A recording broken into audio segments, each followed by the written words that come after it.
My name is Kenny Biddle, and I want to tell you a little bit about myself before we get into some of the strategies that I use to solve mysteries. I used to be a ghost hunter, so if you've ever watched those ghost hunting shows, I was one of those jackasses. Just to be blunt, that was me. I sat in the dark, I talked to the dark, I thought little dust particles and bugs were ghosts when I captured them on film. I did all of that crap. But then I found Skeptical Inquirer magazine, and that was pretty much my gateway into skepticism, learning about science and skeptical investigations of mysteries.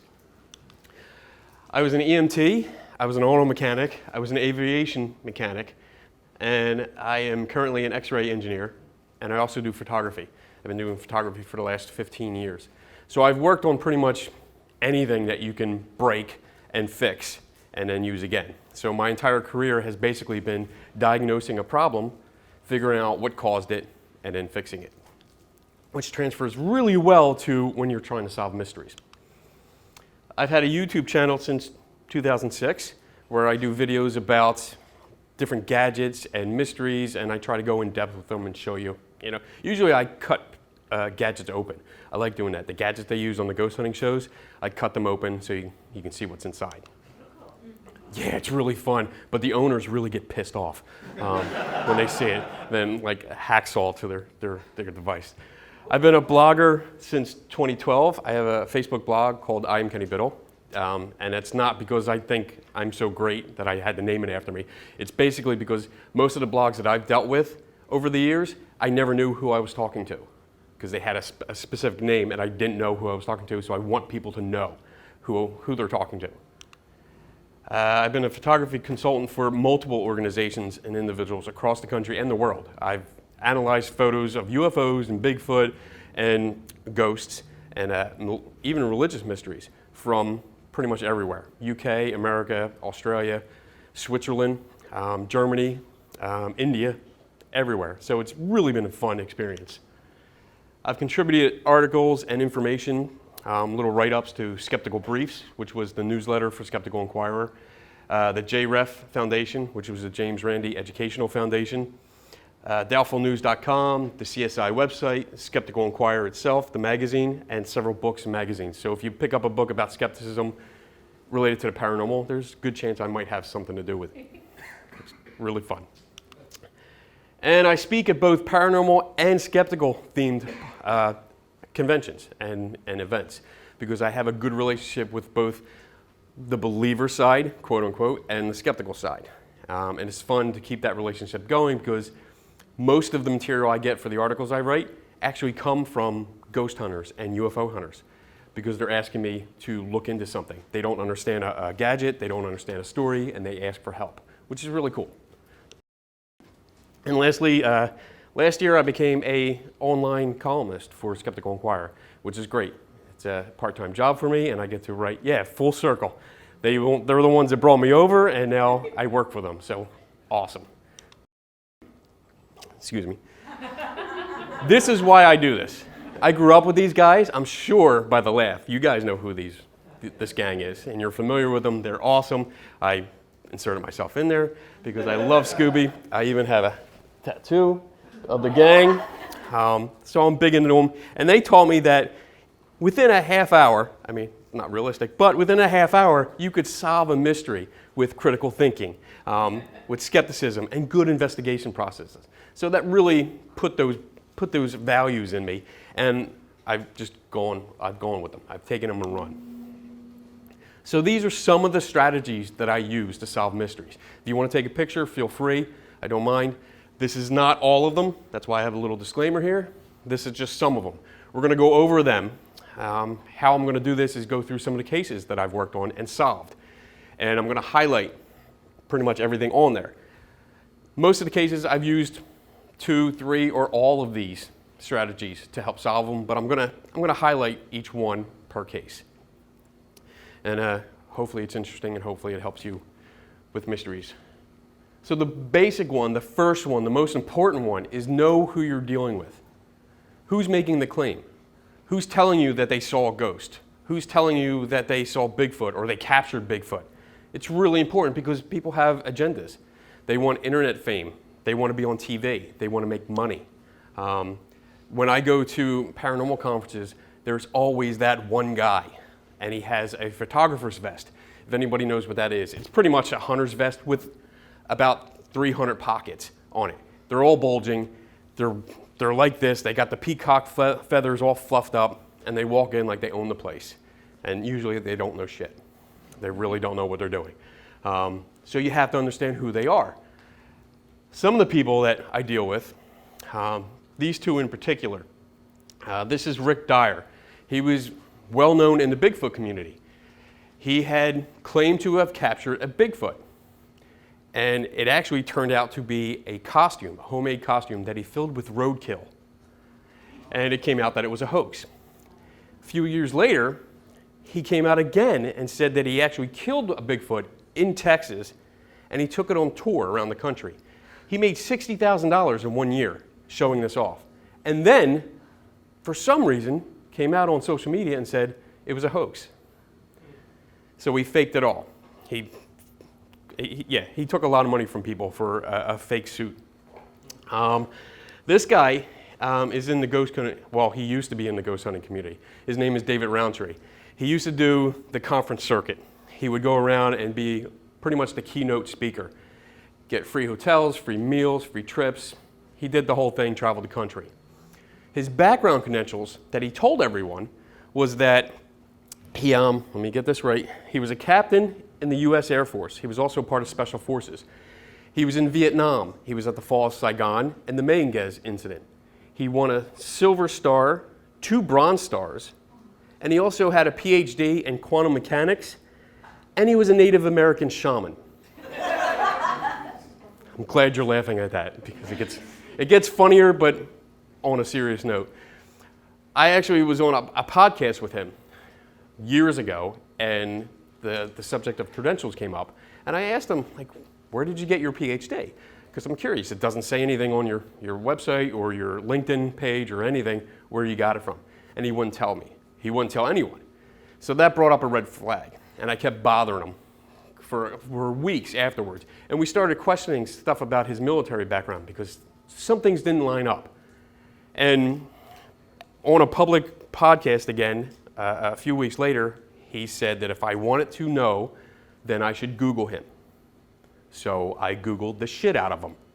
And with the help of a friend, Melanie, who is a paralegal specializing in military matters, we found out that he was discharged. He went into the service and was discharged 13 months later. We got a copy of his DD-214. He never went to Vietnam. He never earned any of the medals that he said he earned. He never went to college to get a PhD in quantum anything. And he was not a Native American shaman. We actually contacted the tribes that he said that he was a part of, and they said, no, he's not part of us. So his entire background was a fraud. And he's since been out of the community. He doesn't do anything. He tried to say he was an archaeologist a couple years later, but that fell apart. So it's really important to know who you're dealing with, because both of these guys were complete frauds. They host a lot of stuff, and when you know who you're dealing with, that's usually a red flag. It's a good strategy to learn. Visiting the location is another good strategy. Whenever there's a claim about a ghost being somewhere or a UFO sighting, it's always good to go there.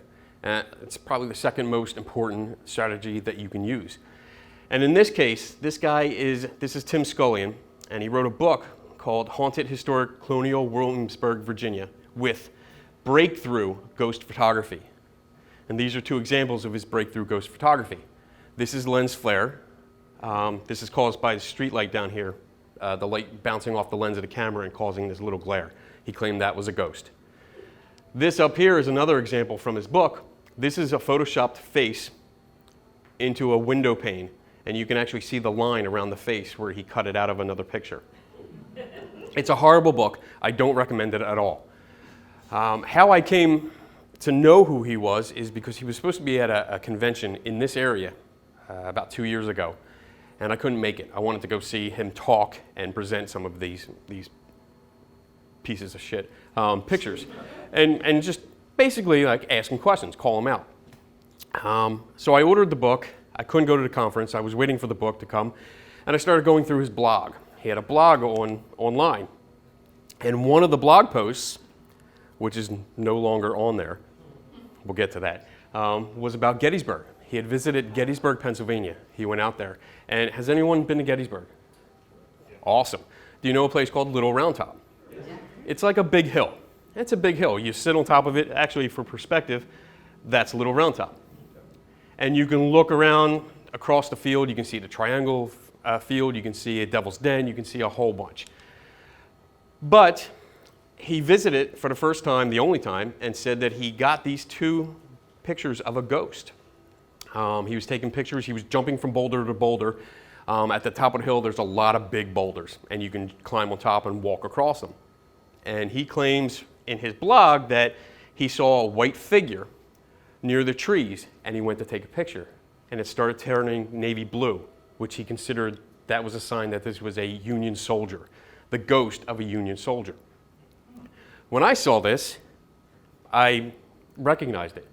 I've been to Gettysburg, I don't know, like 100 times. So I kind of recognized it. I'm pretty sure I knew what it was. And I sent these pictures to a friend of mine who happened to be a history professor that lived in Gettysburg.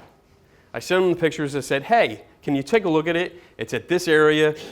Can you look at it? Because I'm pretty sure it's a statue. I'm pretty sure it's a statue. Half hour later, he calls me back. He's like, yep, it's a statue. So that's the ghost photo. That's the picture my friend took. That is me and my friend Andy standing in front of the monument. Now I want to point out that the guy, Tim Scullion, that posted this picture, said this was a ghost. Convinced it was a ghost. He said that it went into the trees, it was all there, but if you look at this wide picture, this is the view of Little Round Top, this is the statue, right there. There is no possible way that you can stand on the boulder where he was taking that picture and not realize that you're taking a picture of a statue. So this actually goes back to knowing who you're dealing with too, because this guy obviously hoaxed this picture. As soon as I wrote an article about this and certain people shared it to his page, this blog post disappeared.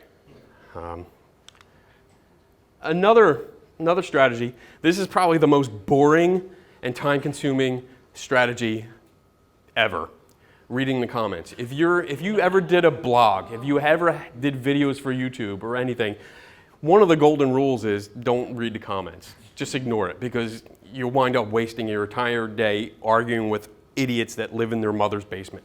I mean, it's a waste of time. But because of my job, sometimes reading the comments is really important. You get that nugget of information that you've been waiting for. Case in point, there's a conspiracy theory about Elvis Presley appearing in Home Alone. Anyone hear about this? Yes?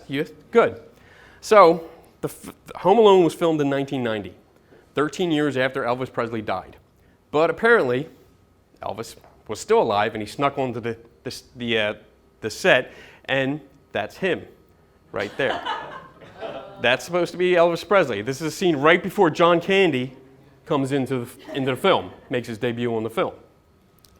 So it was actually on a podcast called Squaring the Strange with Benjamin Radford. He's my editor. And during the show, they were talking about all these myths. And it was like more of a joke that they said, hey, wouldn't it be funny, do you think Kenny Biddle could solve this by the end of the show? And I heard that, and I was like, well, it's on, bitch. We're going to do this. And the show's playing, and I'm on the computer, and I'm looking. The first thing I did was go on the YouTube, because I wasn't sure about this whole conspiracy theory. I had heard about it, but I wasn't sure about the details. So the best place to hear about conspiracy theories, YouTube. Beautiful, you can find it. So I'm watching a video. Actually, I'm listening to a video. And I start scrolling through the comments. And I come across this one. I blocked out the user, but it says, yes, sorry guys, this is my deceased husband, Gary Grott. And didn't want to ruin your hope And now I had a name. I had Gary Grott. I was like, all right, maybe this is just somebody that's throwing it out there, trying to, cash in on the fame. But I had the name, and I went to the best place to find people on the internet, Facebook. And I found a Gary Grott. And I looked at this picture, and I said, all right, well, he looks older, but that might be him. Started looking through his pictures, found this picture. I said, oh, this is great. If I put that side by side with a screenshot, this is supposed to be Elvis, this is Gary Grott. I'm pretty sure that's him. So I was almost convinced, about 92.7% convinced. And I still wanted more. So I started reading the comments on his Facebook page. And I came across his son, Roman. And I found out that Gary Grott had passed away in 2016.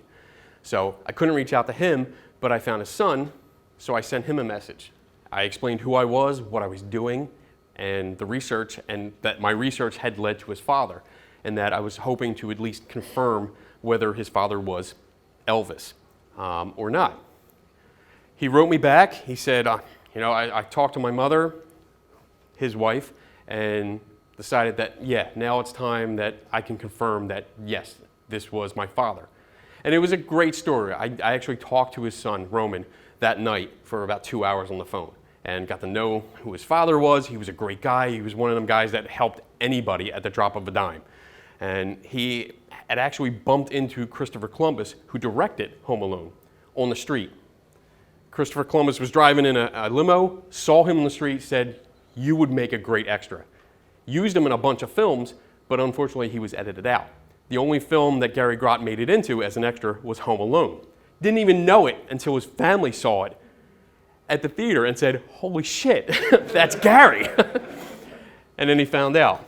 Roman also offered me one piece of evidence to solidify this. This is a poster that has been hanging up in his family house since the movie came out. It was a gift from the studio. It's a huge poster, regular size poster, and the thing that stands out to me is that this pose does not appear in the movie at all. And this is actually called a continuity photo. And what they did during production is for extras, especially, they would use a Polaroid camera, especially back in the 90s. You'd have to look directly at the lens. The flash would come from the forward. You had to have a neutral expression and just stand there and they take a picture. That way, if they had to do shoots the next day or a week later, they knew exactly what you looked like. And that's exactly what this is, a continuity photo that they put on the poster with Macaulay Culkin and everything. So for me, that was solved 100%. And I contacted Ben. I said, haha, solved it. Got it. And he was like, damn. He was actually contacted by a conspiracy theorist who challenged Ben to find out with the condition that nothing short of a person's name would satisfy him.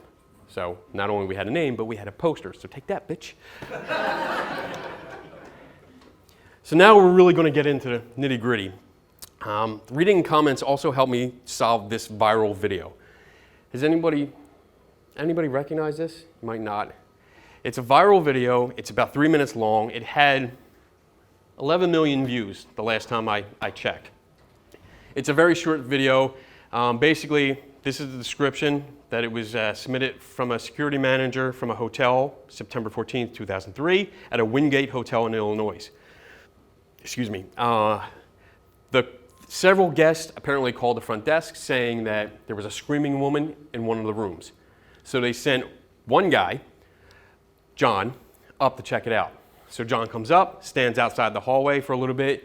You hear screaming over the video, which is your first clue that it's not real because surveillance cameras like this don't carry audio.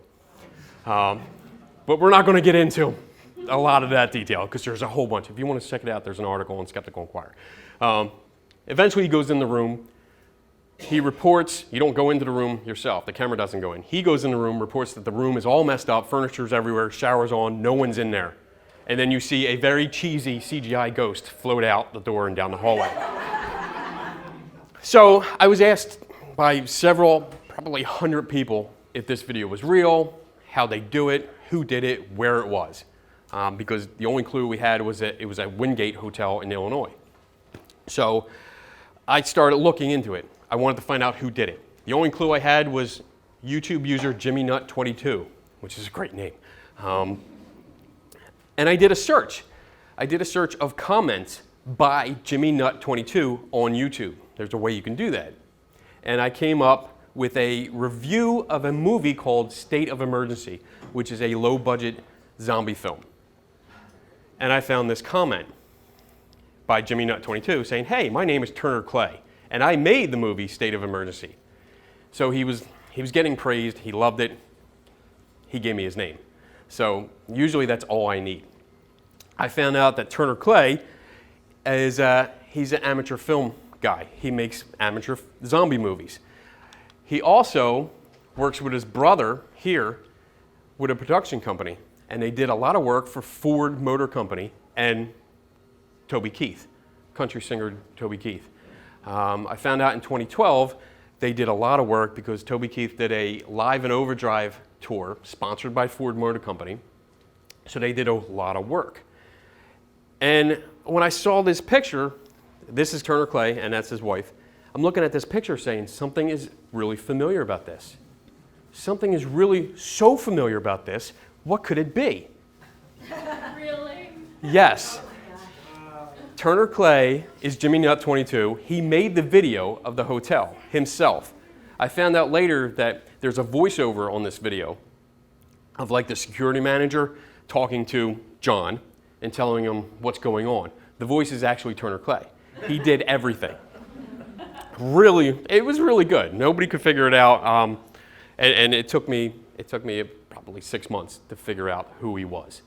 And we're going to get back to this. I'm going to jump ahead, and we're going to get back to this in a minute. So another strategy is attention to details. And this means looking at everything.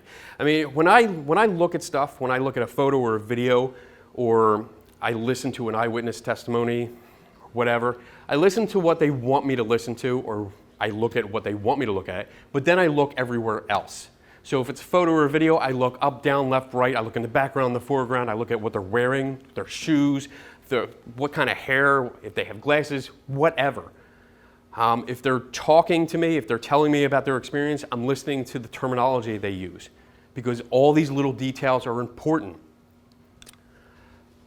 This is another film that it's promoted on Amazon Prime, and it's promoted as an authentic documentary about a journalist, about a filmmaker journalist trying to prove ghosts exist.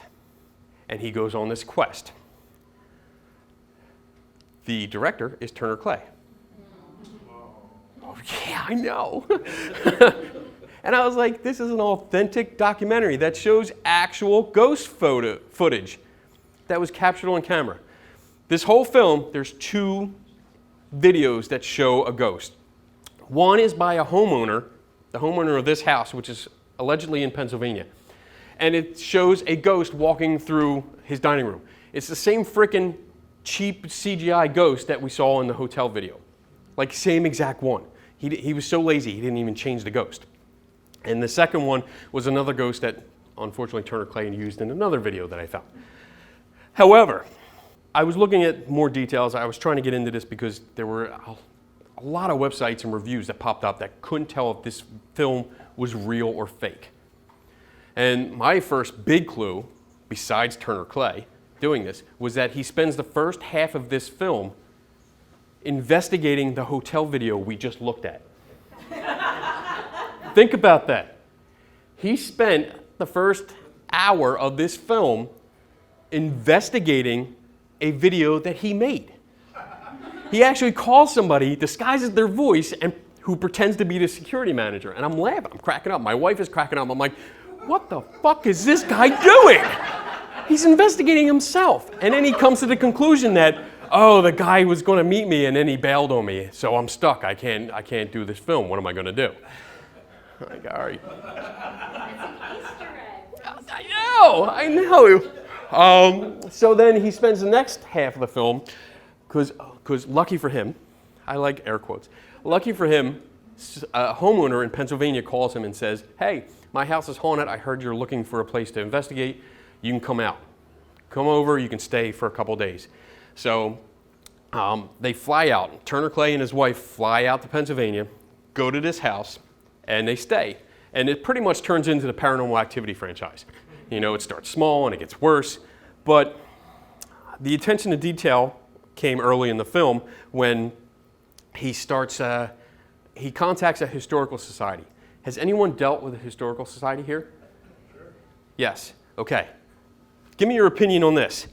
He calls them on the phone and he's talking and he gets them to agree to email him all the newspapers for the area between 1938 and 1942,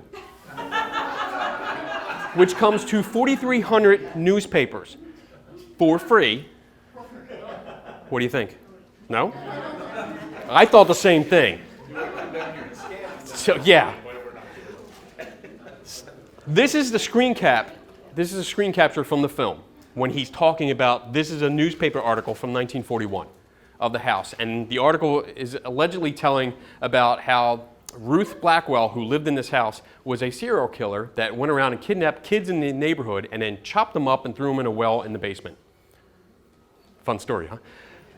So the first thing I noticed was that he's looking at this in Photoshop. This is Photoshop. That was the first thing I noticed because I use Photoshop every day. I said, oh, okay. The second thing I noticed, which was not as subtle, but you guys that have gone through like microfiche and seen so many newspaper articles, this is a modern day template that you can use online to make a old newspaper thing. This is not actually a newspaper article from 1941. The spacing is wrong. There were so many spelling and grammar mistakes in this article. This screen cap is one of 5 because the camera panned across the image of the article and I pieced them all together so I could read the whole article. And it was horrible. It was like a second grader wrote this. But really, something really stood out at me. I looked at that picture. That picture really stood out. And you know when you get that feeling like you're looking at something and you know something's wrong, but you have no freaking clue what it is. And then I put them side by side. And I said, oh, the branches of the trees are the same branches and leaves are covering the same parts of the windows. Everything is exactly the same. All he did was put a filter on top of a screen cap from the video that he used. I said, oh my God, all of this is falling apart. What else could be wrong? You know, this is supposed to be in Pennsylvania. Is it in Pennsylvania? I don't know. Let's take a look. So I started looking around. There's 2 times in the film that he walks up to the house. So I went frame by frame for hours looking at him going up, and I noticed in the background, right there, there's a street sign. And it's right there in that frame. And there, 25 miles per hour, but there's something written here, there's something written here. I was like, oh, I wonder if I can enhance this, if I can figure out what it says. And I can. It says Lexington. This is the actual sign. It says Lexington. So I did a search. No Lexington, Pennsylvania. But there's a Lexington, Kentucky. Guess who lives in Lexington, Kentucky? Anybody? Anybody? For real? I'll give you 3 guesses if you want. That's right. Turner Clay lives in Lexington, Kentucky. We're going to get back to this in a couple minutes. What? So he called himself? He did a lot more. We're getting into this, don't worry. Being creative is probably the most general strategy that I use. Literally sometimes, and my wife can attest to this, who's sitting in the back of the row there, supporting me. 2 a.m., 3 a.m. in the morning, I will get these crazy ass ideas and start acting on them. And sometimes I wake her up to tell her, which she appreciates. Don't ignore crazy ideas. If you think they're crazy or stupid, you're wrong. There are no crazy and stupid ideas. Sometimes it might just waste a few minutes or an hour. Sometimes it might crack the case. So follow them. I go back to the hotel video that we were talking about, that Turner Clay made originally. These are 2 screen captures this and this, because it's supposed to be surveillance footage from the hotel, okay? So I'm concentrating on not the stairwell. I don't care about that because they all look generic. I don't care about the hallway much because this is generic. And more than half of it is blocked by a wall, which is a dumb place to put a security camera. I'm looking at the pool, I'm looking at the gym, and I'm looking at the front entrance. I went and looked really close at the elevator, and I saw this placard. I saw a placard with a better view of the room, and confirmed that, yes, they are from a Wingate hotel. So I know it's from Wingate. I know it's in Illinois. I wonder, how can I find this one? Because Illinois is kind of big. A lot of hotels. I don't want to search through all of them because that'll take days. I thought back, this was posted in 2012, September 4th. That's when the video was posted. I know that he worked for Toby Keith and the tour in 2012. So I looked up the tour schedule for 2012 to see if Toby, made it to Illinois. Yeah, he did. He went to Tinley Park, Illinois, September 2nd, 2 days before the video was posted. I said, oh, this is not a coincidence. No. So I actually did a search. I found a Wingate in Tinley Park, but the pictures of the pool and the gym and the front entrance didn't look like what I see in the video. So I did something that probably for the first time, I did a Google image search. You can put an image in Google and it'll search those images. You can actually give it some more descriptions so it narrows the field, which I had to do, but it gave me a match. I found the pool. I found the front entrance. I found the gym. But it wasn't at a Wingate. It was at a La Quinta. He stayed at the Wingate and walked across the street, across the parking lot to the La Quinta and took the pictures outside. He didn't have to actually go into the pool or into the gym. He could take them from the outside because that is the pool area and it's all glass of the La Quinta. So he just walked across. And I'll explain how I verified that in a minute. I'm going to jump back to the Blackwell Ghost movie because I was so overconfident about finding where the hotel was, I figured I can find this house. And I was determined to find this house. And this was one of the 3 o'clock in the morning that I woke her up. I looked at all the footage from outside along the street. I made a sketch of what all the houses looked like from above. I sketched out where the windows were, the chimneys, the driveways. I looked at, there was no cars allowed to park on the street. I said, okay, that's good to know. And then one of the biggest clues was the grass here between the sidewalk and the curb.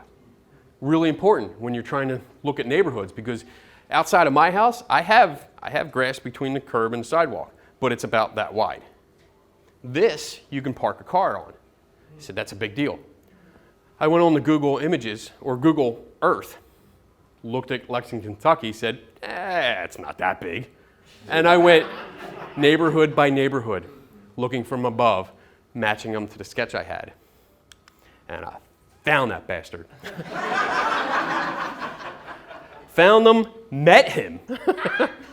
So excited, ran and woke her up. Said, look, I found the house. And she's like, what? What house? Oh, no you didn't, did you? And then she had to get up and see it. So I was very happy. And I actually got to meet Turner Clay. Very nice guy. Apparently, the films that he made got away from him. He didn't actually intend for them to be a hoax.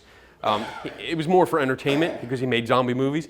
And when it really took off, he was afraid to say anything because he was afraid of the backlash he was going to get. Very nice guy. I knocked on his door. He didn't answer. I went back to my car, got a piece of paper, wrote a note, came up, stuck my note and my card in his door, asking him to contact me because I wanted to get his side of the story. He opened the door, and I introduced myself, and he's like, oh, I read your article. I said, okay. Is that his house? Yes, it is his house. I had confirmed that part of the story that I usually don't tell is that I did confirm it. I went on and found the property records and found out when he bought it. And I actually had, in the article I wrote for Skeptical Inquirer, I included real estate images taken from 2 previous sales of the house, just to show that I had found it, but I left the address and out so nobody could actually find his house. But nice guy, he invited me in the house. I was excited. I was like, oh, there's the camera, he did that. Oh, there's that. Where's the well in the basement? Can I see it? And my wife's like, what are you doing? I don't know, he let me in. I want to see the well where, all the parts went. So that was fun. It was fun for me. But very nice guy, very nice guy. Another strategy, primary sources and provenance. This is really important and pretty much goes with a lot of the stuff that I do, especially when I'm researching haunted objects, which I've done a lot. Anyone know Zach Baggins? Does that ring a bell? Ghost Adventures TV. Okay, he has a museum in Las Vegas. Yeah. Don't waste your money. $44 to get in, and they rush you through it. I mean, I can't tell you how many times I got the look, like, we're waiting for you. Come on, let's go. And I'm like, I'm reading the plaque. I'm not moving. But he's got several items in there that he claims is haunted. And I started researching one of them. And I'm not going to go into great detail with this because it's way too much. But he has one of these objects is the Bela Lugosi cursed mirror. Bela Lugosi was the famous actor who played Dracula. He made the role famous. And the story from him and his museum is basically that Bela Lugosi had this mirror and used to practice scrying, which is looking into reflective surfaces and trying to get messages from beyond. Doesn't work, but he claimed that that's what was going on. So after some years, Bela Lugosi moved out of the house and left the mirror there. Another gentleman by the name of Frank Soletri moved in. Several years later, Frank Soletri was murdered in the house, gang style. That really happened. The poor guy his body was found in the bedroom, tied up. Screwdrivers had been dug into the back of his elbows and his knees, and I confirmed that with the family. And he had one gunshot to the back of the head. Never solved. It was never solved. But the mirror was allegedly in the bedroom. And then years later, Cindy Lee is the niece of Frank Soletri. She got the mirror, and she donated it to the museum because weird things started happening at her home, and she blamed the mirror. So that was the story that we were given. There's a lot more details that actually caused me to investigate it. And again, there's an article in Skeptical Inquirer if you want to read that. So when I started looking into it, one of the first things I did was see where it came from. I had the address where Bela Lugosi allegedly lived, and then Frank Soletri took over. I went to the Bela Lugosi website, which is a website run by his granddaughter, and there's a whole section of his residences, everywhere he lived. The address was not on there. So I contacted the granddaughter. I actually spoke to her and said, this is what I'm being told. This is one address, this is another possible address. They say that your grandfather owned. And she verified it. She said, nope, that's not on the list. He never lived there. I said, all right, that's strange, because I'm trying to track down the chain of custody for this object. So I went to Cindy. I contacted her, got in touch with her, and awesome woman. So friendly. She was a delight to talk to. Found out that it was a family legend. She used to play in the house, and her uncle Frank, would say that this was Bela Lugosi's house. It was all decorated with like a coffin that was on the wall, and he was big into Dracula. Frank Soletri actually made spoof horror movies. He only actually made one. He wrote like dozens of scripts, but he only made one, and it was called Blackenstein, which was awesome. What's that? 10. Oh. If you like spoof horror movies, I watched it, I was like, this is so cool. It's cheesy, but it's cool at the same time. So he made that film, and he was a big horror fan. So the story that I got was that, he moved into this house, and it was Bela Lugosi's. So when I dug deeper, when I really pressed for details, I found out that when Frank Slettery moved into the house, this house that Bela Lugosi never owned, it had been empty. There was some leftover items. There was a mirror, this mirror, and there was a scrapbook that had newspaper clippings about Bela Lugosi. So after talking some more, we kind of determined that I think Mr. Slettery kind of embellished it a little bit because he was so big in the horror movie stuff, because he was also part of the Count Dracula Society and all this. So I don't think it was absolutely true that, it was Bela Lugosi's house. It basically came down to this was leftover junk nobody wanted. And by researching the provenance of the object and going to primary sources, the people that actually were part of the family and the one that owned the mirror, I found out that all the backstory was false. It wasn't true. It didn't belong to Bela Lugosi. It's not cursed. It's just a mirror. We looked into it. Because apparently if you look into it, people get sick and have to be taken away in a stretcher and all this stuff. And we looked into it and we didn't die. At least I don't think so. So one of the last steps, we're almost done here, is taking a step back. Sometimes I get so intense when investigating that I miss stuff. And I have to stop. I literally have to stop, get up, take a few steps back. And this was a place, this is called Whispers Estate. It is in Indiana, I believe. And it was known for, if you stayed up really, really late, you could hear a little girl singing Ring Around the Rosie. But you didn't need any equipment. You could just sit in the living room and hear it. And for years, people couldn't figure it out. It changed owners. The noise kind of went away. Nobody heard it once the new owner took over. We got to spend a weekend there, and we started looking into it. And one of the things I noticed was that this is the main staircase, really well built, awesome wood, architecture, beautiful, except for this one panel. It didn't match. Something was wrong. And I was going to take it off, but I had actually come down with strep throat while I was there. So I was feeling like shit. But I mentioned it to the guys that were there, and they took it off. And when we looked on the other side of this, we found the shaft that led down to this, which is the crawl space under the house. When I talked to the witnesses who had heard this girl's voice, they always said there was a metallic echo to it. And they couldn't figure out where it was coming from, but it was coming from this area. So I actually got up, went down to the basement, crawled into the crawl space over to this place, and stuck my head out here. And as soon as I started talking to them, I had a metallic echo, and they were like, that's it. That's exactly what it sounds like. I said, all right, I think I know what's going on here. Because I also noticed this little vent here wasn't attached to any ductwork. It went right down to the crawl space. So it was right about here. So I started crawling around, and I kicked something against one of the pillars, knocked it over. I thought it was a brick. So I went over to pick it up, and this is what I found. I found speakers set up on the pillars with the wiring laid out around the pillars, going all the way back to the basement area, where there was an old bin full of audio equipment. I found out that the previous owner, his brother, fixed audio equipment in the basement. I didn't solve it 100%, but I'm pretty sure I know where the voices came from. Pretty sure. Because it hadn't been heard since the new owner took over. These speakers are right where they heard it.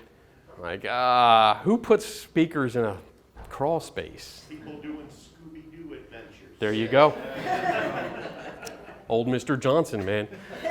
That bastard. Oh, I'm sorry. I didn't realize he was there. So the last step that I have is research it. No one is private anymore. No one is. You can find out everything about everyone. There are so many resources here. You can find out about people and places and what they've done. You know what everyone had for lunch for the last 2 months because they take pictures of it. You can find out who they were hanging out with. I mean, psychics have it easy now because they have so much information, but we can use this information too. Some of these Google Images, Google Maps, I use them frequently. YouTube is a great place to learn about, conspiracy theories and then read the comments, which some of them are so batshit crazy. Copyskate I use because it's for plagiarism. And I've seen reports from, there was a case in Washington State of a house that was haunted because the guy kept waking up to find his Bibles were on fire. And he had an investigator from the UK come over and investigate, which was all sham investigation. And he went back and he wrote this whole report. It was like 56 pages long. And I got a copy of it because I was arguing with the owner, he was an asshole.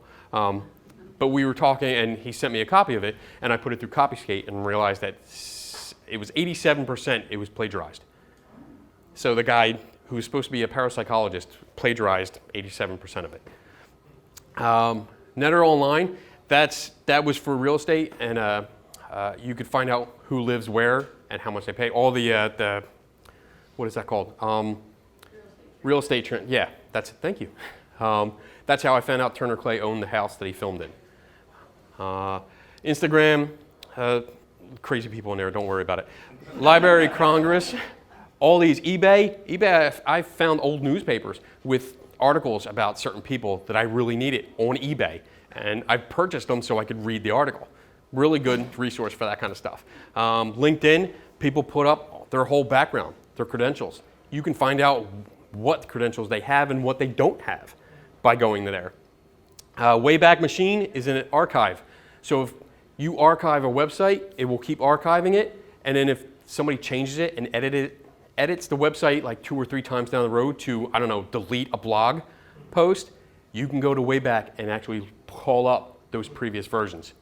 Newspapers.com, all the newspapers from like forever you can find on there. It's a subscription service, so it costs a little bit. But and Ancestry.com, I find a lot of people from there. And that's pretty much it.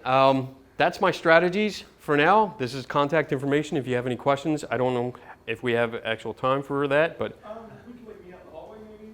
yeah, I'll be here for a little bit, so if you have questions, please feel free.